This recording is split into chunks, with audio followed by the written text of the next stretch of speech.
Et ces militants d'extrême droite violents, ces 400 arrestations et ces 6000 policiers supplémentaires mobilisés. Le Royaume-Uni connaît une période trouble depuis la mort de 3 fillettes il y a 8 jours.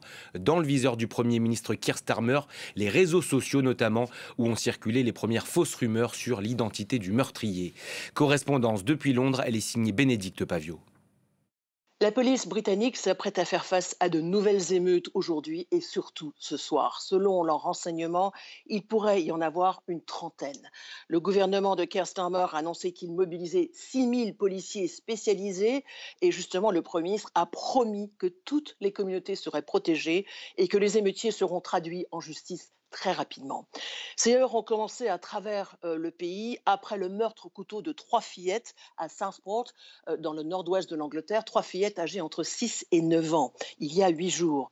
Peu après, de fausses informations ont commencé à circuler sur les réseaux sociaux, relayées surtout par des personnalités d'extrême droite sur l'origine et la religion de l'agresseur. Depuis, le pays est confronté à ses pires troubles depuis 13 ans. La police a déjà procédé à plus de 400 interpellations depuis le début des heures, avec pour cible des hôtels hébergeant des demandeurs d'asile, saccagés, des mosquées assaillies et des pillages de commerce.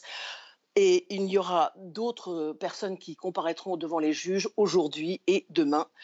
Quant à un sondage qui vient d'être publié par YouGov, 2 tiers des Britanniques affirment que ces heurts sont provoqués et causés en fait par des voyous et des émeutiers, et la moitié des Britanniques estiment qu'il s'agit de personnes qui sont racistes. Seulement 1 sur 6 des Britanniques estiment qu'il s'agit en fait d'inquiétudes qui sont légitimes.